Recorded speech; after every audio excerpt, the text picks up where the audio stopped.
feet tall, the strength of 200 men, the fortitude of a Roman army. Legends, myths, and ancient folklore tell powerful tales of giants that held up the heavens and walked the earth. In so many cultures, there seems to be that little grit of sand that there was a giant species once roaming the earth or the locality, and it's around that grit that the pearl of the legends of the giants has formed itself. Regardless of race, region, religion, or age, every society has created legends about giants as a way to help explain the unknown. In cases where large formations are found or bones are discovered that can't be explained or giant footprints, it's very common to imagine a race of giants that walked the earth and left those remains. Giants also, I believe, represent dream figures, figures of the imagination, figures of nightmares. It's natural that out of those dreams come stories of giants. The origins of giant stories can be traced to the dawn of man. Nordic cultures were among the first to equate giants with the beginning of civilization. They were called frost giants, mammoth human-like creatures who were as tall as mountains.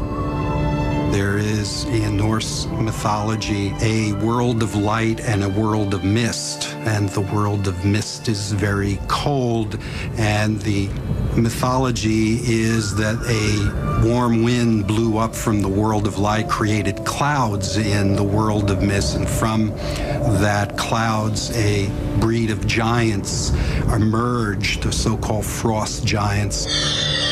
The frost giants were particularly ferocious, but were also incredibly clever. They represent the forces of chaos.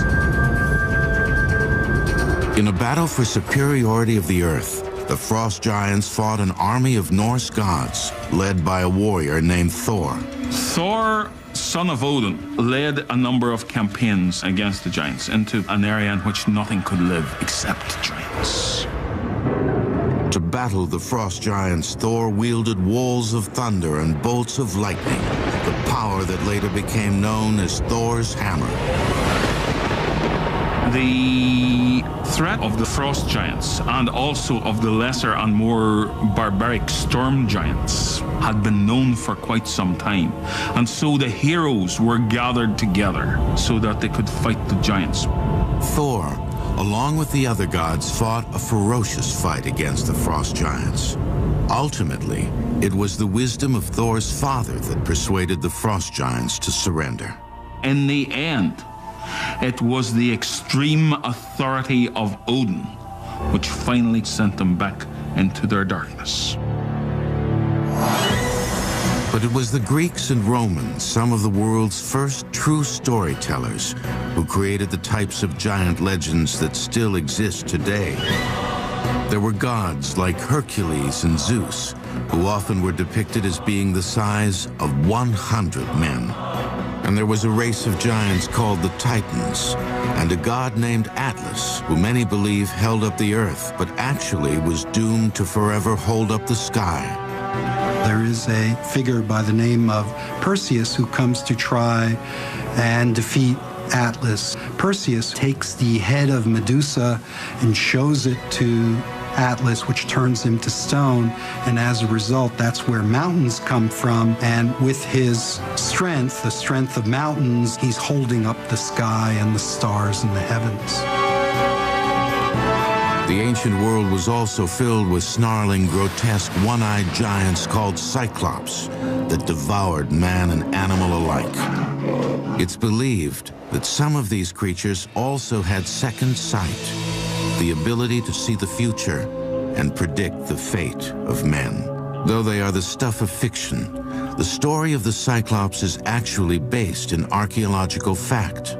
The story of the Cyclops is a very interesting story on many levels, but one of the points that interests me the most is that the concept of the Cyclops probably comes from finding the head of a mastodon or an elephant. Because if you look at the skull of those animals, they have a big round hole where the trunk comes in, and the actual eye holes are on the sides. So it looks just like a Cyclops. It looks like this would have been the head of a giant round-eyed monster. One of the best-known versions of humans battling these creatures was when Ulysses kept a Cyclops from devouring his men. Ulysses and his sailors encountered a Cyclops when they landed on a magical island inhabited only by giants. The men were trapped in a cave blocked with a huge rock that only the Cyclops could remove. The Cyclops has sheep, which he eats, and herds, and every day he goes out with the herd. At that point, Ulysses and his men figure that they will take wine and try to get the Cyclops to sleep, and then take a huge stick and try to gouge the eye out. And so they sneak under the sheep's belly, and the Cyclops is trying to feel around for them, but only feels the top, and they're able to escape. And so the triumph of the civilized man over the great barbaric pagan, no matter about the strength, brain over brawn, is evident from the story. Most early cultures, especially religions like Christianity, used stories of giants to accentuate their message. These were the pagans who had to be defeated. So they gave them attributes like monstrous strength, destruction of property, even down to eating human flesh, especially that of children. And this put them beyond the pale. Giants were the last vestiges of the old pagan religion, which had to be destroyed. Perhaps the most famous story depicting sheer courage against overwhelming odds comes from the Bible's book of Samuel. It's a story about a young shepherd boy named David who was willing to pit his limited skill and strength against the champion of the Philistines, Goliath. David and Goliath story actually for me is one of my childhood. It was part of our culture that we should have this image of some intelligent, small, underprivileged person who is going to go right out there and help everybody else to understand how to overcome adversity. At this time, the Israelites were in a pitched battle with their archenemy, the Philistines. It said the Philistines had a legion of giant warriors, and the leader of these behemoths was a towering, evil killer named Goliath. Goliath is described as being 6 cubits and a span in height, which translates to about 9 feet 9 inches. Now, in earlier texts, including the texts found among the Dead Sea Scrolls, it's 4 cubits and a span, which would translate to be 6 feet 9 inches. So I believe that Goliath was indeed a Philistine warrior, and at that time, a warrior who was 6 feet 9 inches would indeed be a giant, certainly towering over the shepherd boy. Each day he would come down to the river and challenge the Israelite army to come and send out a champion who would fight him. The prophet Samuel said that Goliath could be defeated and that he would be defeated by a boy. David volunteered to take on Goliath, armed only with his slingshot.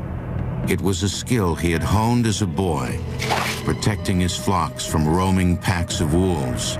It was a simple weapon he would take into battle. The giant, in an arrogant moment, says, "Why have you sent this shepherd boy? I will eat him alive, and I will throw his carcass to the sheep."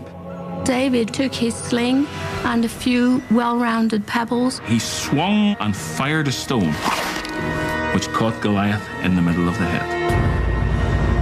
It was enough to kill Goliath. In a final act of defiant victory, David placed his foot on Goliath's lifeless body and cut off his head The victory so shocked the Philistines that they fled in disbelief that a mere shepherd boy could wield such a blow. It serves to demonstrate the victory of the children of God over the forces of paganism, and the forces of paganism embodied in a massive man, Goliath. The story also illustrates how the image of a giant can be used as a moral lesson to show how the meek can defeat seemingly insurmountable odds.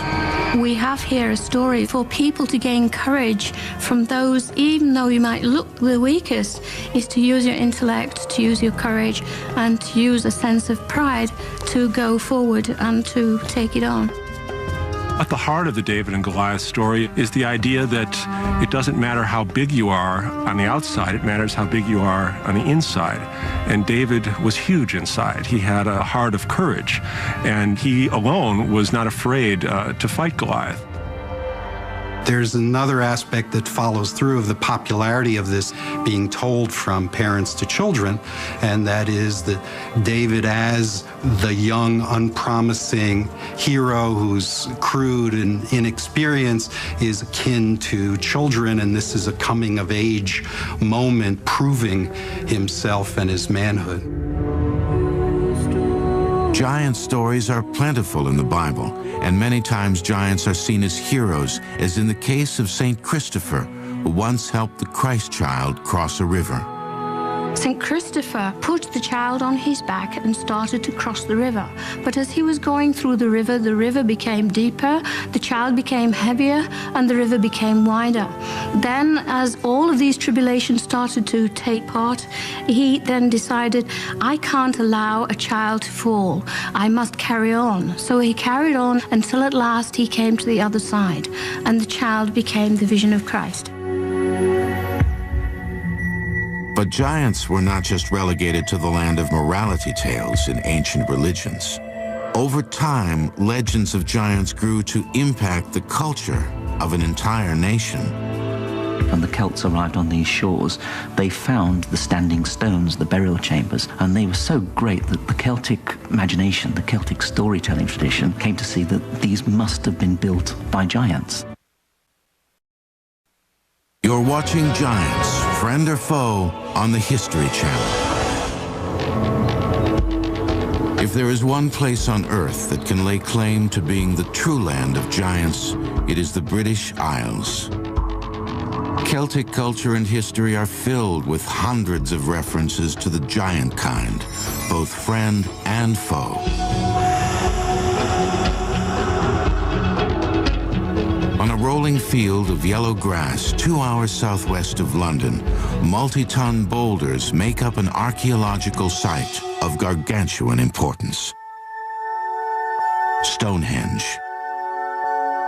The story that Stonehenge was built by giants belongs really to that very colourful weaver of tales, Geoffrey of Monmouth, the Welsh monk who in 1136 published his History of the Kings of Britain.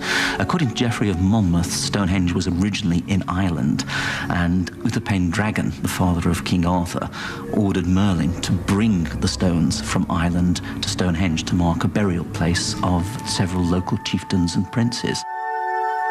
Although some versions of the story say it was Merlin, others tell that it was a British king named Vortigern, who after defeating a race of English giants dispatched them to Ireland to retrieve a group of special stones. Off they went, and across the sea, they carried the great stones back. These were erected on Salisbury Plain by command of Vortigern himself, who said that Stonehenge would serve ever after as a marker to those brave followers of his who had died fighting the giant kind. And there it remains to this day. The last of this race of giants who are credited with building Stonehenge are Gog and Magog. The legend says they were defeated by the Romans and brought to England to protect the city of London. Today, statues of Gog and Magog still have a place of prominence in the old city's government building, the Guildhall. The statue statues themselves have a storied past. They were destroyed during the Great Fire of London in 1666. They were rebuilt but destroyed again in 1940 during the German blitzkrieg of the city. In 1953, they were built a third time and given a place of honor high above the floor in the building's Great Hall, though it is questionable whether most Britons know who they are. Many who visit the Guildhall probably look up at the two statues and just wonder who on earth these two characters are, little realizing perhaps that these were amongst the original inhabitants of this island, so legend claims. The majority of English giant stories are found not in the bustle of London, but in the picturesque, antiquated villages that dot the British countryside. The town of Cernobos is a good example. Founded in 987, it remained a thriving community until the mid-16th century when its abbey closed and the village fell into disrepair. In about the 17 and 1800s, it took on a new lease of life because the water here was very pure. And suddenly Cern found itself as a center of a major brewing industry in the south. And in fact, its beer not only was sort of pushed around all over this country, but I'm told it was also exported to the West Indies and the Americas. Today, it is a picture postcard town, attracting tourists from around the world who want to see centuries-old pubs and restaurants, and arguably England's largest giant. One of the many tales portrays the giant as an invading Danish monster who came across the sea and after a day of pillaging, fell asleep on a hillside. The locals living in the area proceeded to cut off his head. To warn other giants to stay away, they made an enormous chalk outline of their fallen prey. The giant is made from tons of small white stones that are cleaned and replaced every 7 years. The giant measures 180 feet in height. He carries a massive club and is best seen from the air. However, the giant's most prominent feature, one that can still make the people of Cernobos blush, is the towering chalk outline of his phallus. I think the main statement is about 30 feet long, which I think one lady who was being interviewed said, that would bring the tears to your eyes, and I think that sums it up, actually. Of course, nobody really knows when the giant was carved. There's many different stories. Some say he's a fertility symbol. In fact, so much so that it is rumoured in the locality that courting couples and married couples have been known to consummate their relationship on his... If a girl getting married wants to have children, what you should do is go up there with your husband and stay overnight up there. And in fact, I've heard it done, but what its success rate is, I'm not sure. But occasionally when we have weddings here in the church, the bride and bridegroom will go up there in their wedding dress and go up there and so symbolically sort of sit on the giant and hope that it brings them good luck in their married life with children. While the Cernobos giant catches attention for his sexual prowess, another English giant draws crowds simply because he gets up and walks.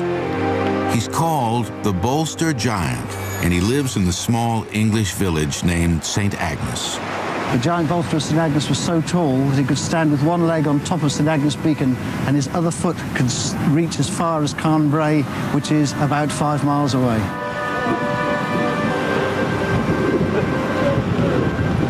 Every May, the people of the town bring out the effigy of the giant and parade him along the towering cliffs above the sea, a place where the locals say they see the face of the giant on the side of mountains. Legend has it that along these cliffs, the giant met and fell in love with the beautiful and devout St. Agnes. Now, the fact that the giant had a wife mattered not, because giants were considered to be incredibly lustful. That was one of their attributes. And so he became infatuated with the blessed St. Agnes and asked her to marry him, or asked her to live with him in any case. Now, she, being a virtuous Christian lady, refused, but the giant was nothing if not persistent. And so he tormented her daily, sending her gifts of dead animals. I could think of better gifts, but remember that this is a rather stupid giant. She knew that he was terrifying the whole of the village, that somehow or other the village had to get rid of him, so she agreed to marry him on one condition, that he filled her well with his blood. And the stupid giant believed her, and slashed his wrist and allowed blood to fall into the hole. Gradually, the giant bled to death, which shows a triumph of virtuous Christianity over the stupid paganism, if you like. The story has been told in St. Agnes for at least 400 years. It's believed it was started during a time when the Catholic Church was doing everything it could to demonize other religions. One of the interesting things about the early church is that, of course, the church is trying to stamp out the Celtic faith, the Celtic religion. And the way it's doing it is to assimilate that Celtic religion into its own religion. So Celtic giants effectively then become demonized. So the church would create demons. Where the Celts saw a giant, the church sees the devil. Where the Celts made a rock formation the work of giants, as far as the church is concerned, it's the work of devils. So effectively the devil is becoming, if you like, the giant of the Christian religion. And yet, so strong is this folklore that it's still circulating. For the townspeople of St. Agnes today, their Goliath is a vivid reminder of nature's dark side, which must be conquered. He represents anarchy. Essentially, he comes from the ground and he is tamed. So he's the wilder spirit, the wilder element of us. So he's disorder, but we love him.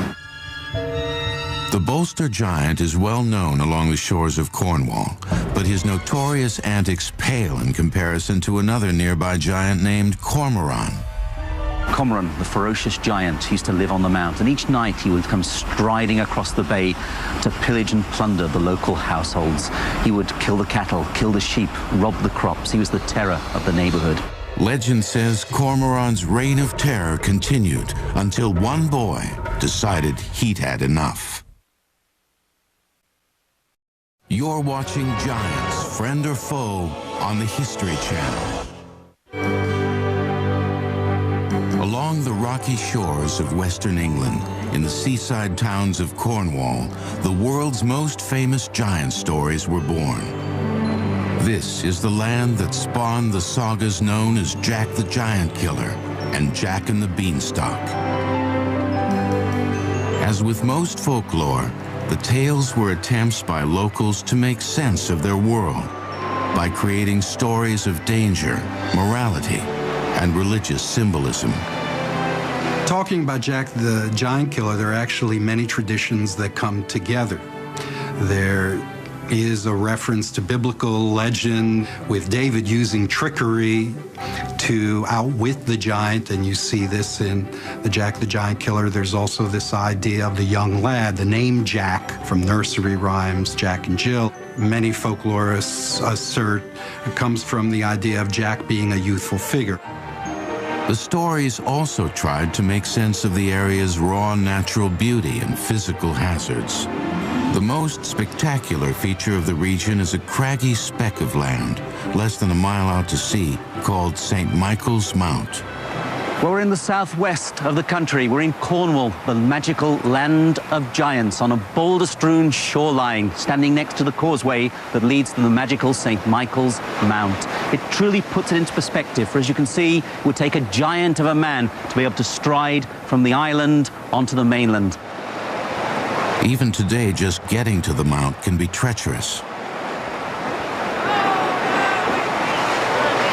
Ocean tides play tricks with visitors, quickly and quietly swallowing the stone path that connects the island with the mainland.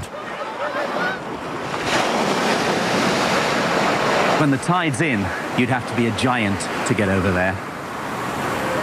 It's said that St. Michael's Mount was built by a giant named Cormoran, who entrusted his wife Cormelia to build it with the finest white quartz rock she could find. Cormelia got exhausted with this daily trek to find these perfect stones, and one day as she trekked out, found a piece of ordinary green stone and thought that would do. So come striding back towards the island she did, and Cormoran, seeing her approach with an inferior product, was so angered he stepped out of the bay and gave her a hefty kick, causing her to drop the rock here on the approach to the causeway. It's said that 600 years ago, people were tormented by the ruthless Cormoran, who, along with his brothers, lived in the towering castle on the mount. Cormoran was the bane of the territory. He'd wade across to the mainland every night. He would kill cattle, sheep.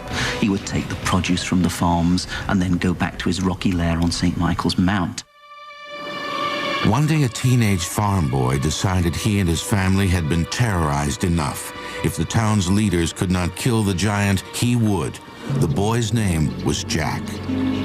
There are several versions of how Jack attacked the giant. One story has him hiding in Cormoran's shoe and riding back to the castle to discover the treasure trove of riches the giant and his brothers had amassed. It was rumored that the giants were incredibly wealthy. Being long-lived and incredibly old, they had amassed great fortunes through their wickedness and paganism. This was lying in the vaults of their castle, and Jack was determined to see what was in there. After the giants fell asleep, Jack crawled out of Cormoran's shoe and moved up the giant's shirt. The giant stirred, and he said, "Who is climbing inside my shirt?" To which Jack replied, "Go back to sleep, it is only a fly crossing your chest." And the giant lay back and closed his eyes. Jack produced a large knife and cut the giant's throat.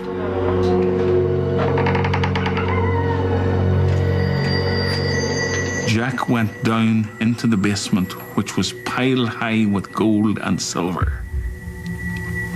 And Jack and his family never had to worry about inflation again.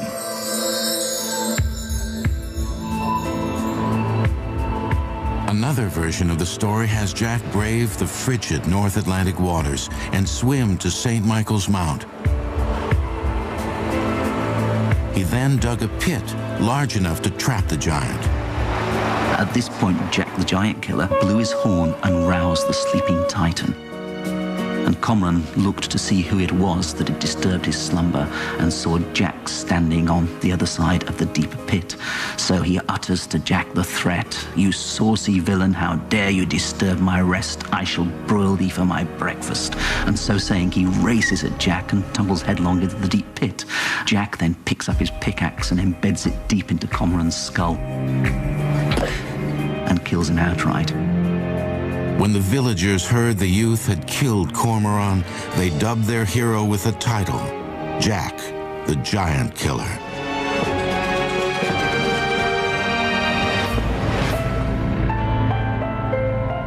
The tales can be traced to the 15th century, a time when the world was rife with religious turmoil. Once again, stories of evil, immoral, pagan-like giants helped church leaders cast a shadow of wickedness on those who opposed them. But young Jack's exploits did not end with his victory at St. Michael's Mount. Storytellers of the time put his character to good use. First of all, he becomes the trusted servant of King Arthur's son, kills several more giants in that guise, and is then able to trick one giant out of a very useful weapon, the Cloak of Invisibility. In fact, King Arthur, by this stage, is so pleased with Jack's giant-killing exploits that he makes him a Knight of the Round Table and gives him the task of ridding Wales of the many giants that are terrorizing the Kingdom of Wales.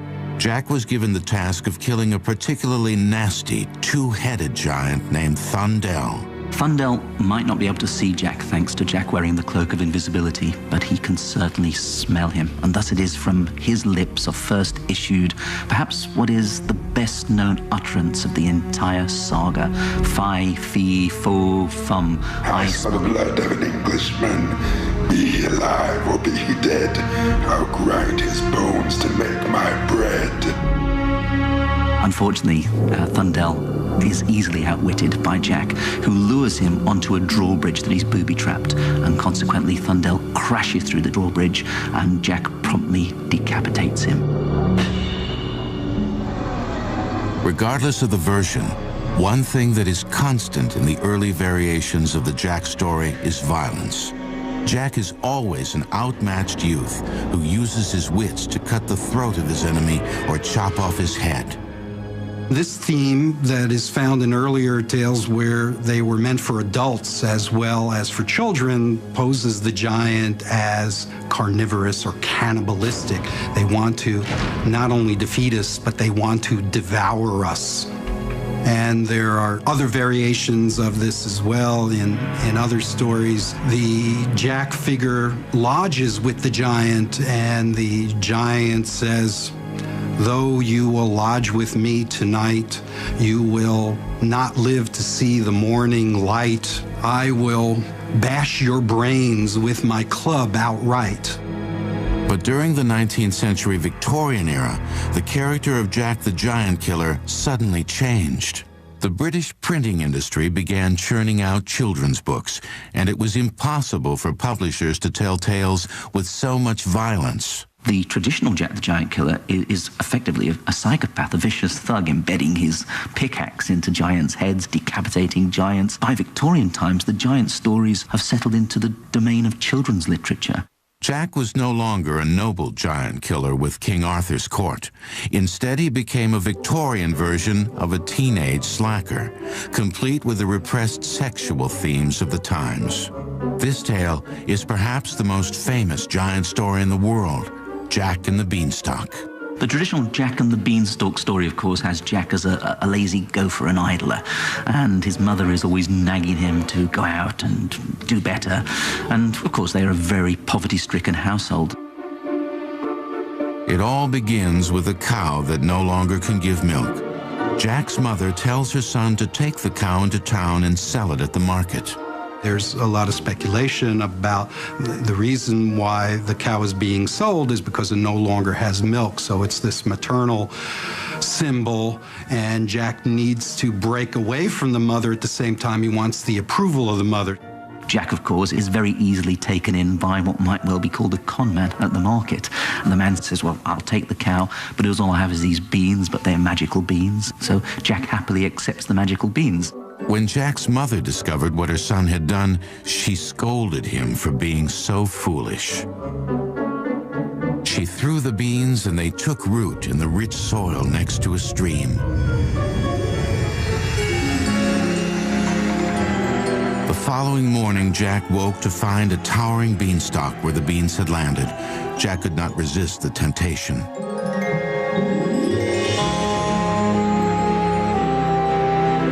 The great psychologist Bruno Bettelheim, in his book The Uses of Enchantment, offers a very detailed and elaborate what I would call a Freudian analysis of the story, emphasizing the idea that it's about a boy breaking away from his mother and moving into sexuality as an adult male. And of course, the concept is the cow no longer gives the milk. You know, the mother doesn't give the milk. The boy has these erotic dreams. He wakes up and finds this phallic beanstalk climbing to the sky. Cautiously, Jack climbed the stalk's gnarly trunk into the clouds, where he found the kingdom of a giant.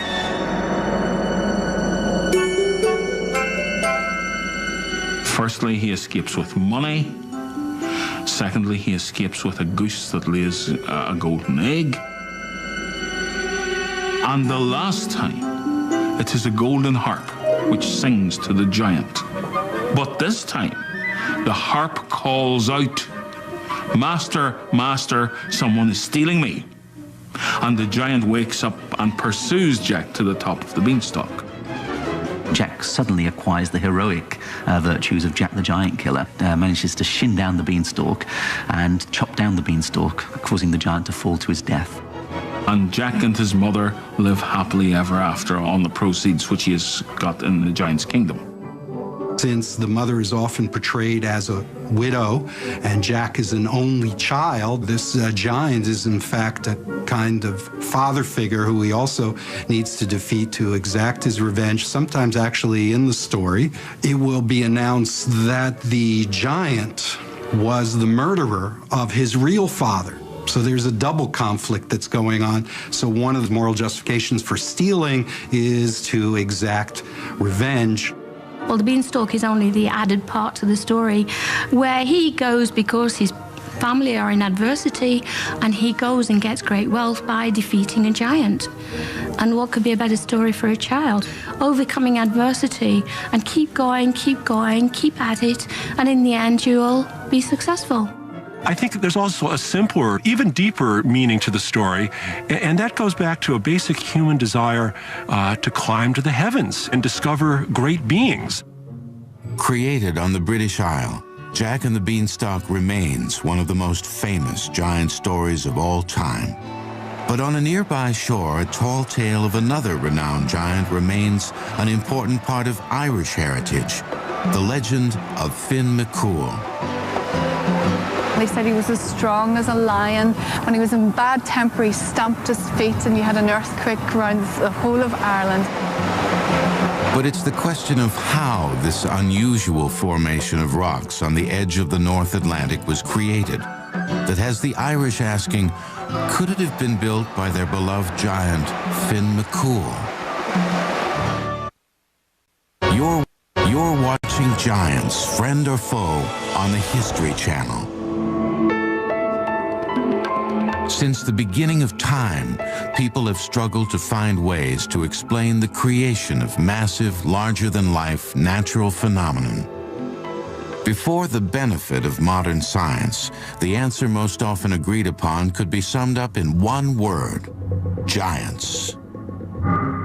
When early men began to view great boulders, great stones, great circles, which had been left either by previous peoples or by glacial action, they began to wonder how these sort of things could have come about. The answer for them, as a means of explanation, was that they could only have been carried there by giants. Giants are so often associated with rocks and mountains. It's easy to look up at the mountains around us and imagine that these are giants who have been frozen in time for some reason, whether they're evil, whether it's magic, or whether they're just the remains of the old ones who once walked the earth. But in the mystical land of Ireland, giants are not just relegated to the realm of simplistic folklore. One of the best-known Irish giant stories was written during a time of British domination over the Emerald Isle in the early 18th century by a young man studying to be a cleric. The author's name was Jonathan Swift. The story he wrote was Gulliver's Travels. Gulliver's Travels is actually a satire in which a giant appears. The giant is, of course, Lemuel Gulliver, who is an ordinary seaman, who is shipwrecked on the shores of a country of pygmies. The country is Lilliput. Finding Gulliver on their shores, they are immediately taken with his size. There are all kinds of escapades that are involved where Gulliver ends up having to help the Lilliputans. One of the ones that I think people tend to remember is where there's a great palace fire and Gulliver ends up urinating on the palace in order to save it and therefore bond himself to the Lilliputans. And there's this uneasy relationship with him as benefactor, as well as the same time being treated as a kind of king, which he doesn't want to be. The Lilliputians saw this giant not as a scientific curiosity, but as a weapon they could use to wage war against their enemy.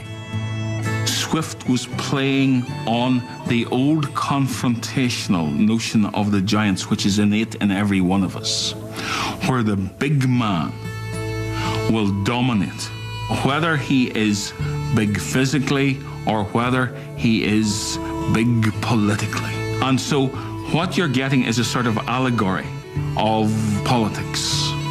And the giant becomes the symbol of a corrupt political system being used towards an end, which is what Swift was actually talking about. What many people don't realize is that there's a postscript to that the voyage that follows is in fact to America, where Gulliver is smaller than the people he encounters. So suddenly he is the dwarf compared to the giants. And in many ways, this may be a prophecy of things to come because he sees the great power of this breed of giants on the American soil and imagines, in fact, that they're likely to defeat English manners and their arrogance.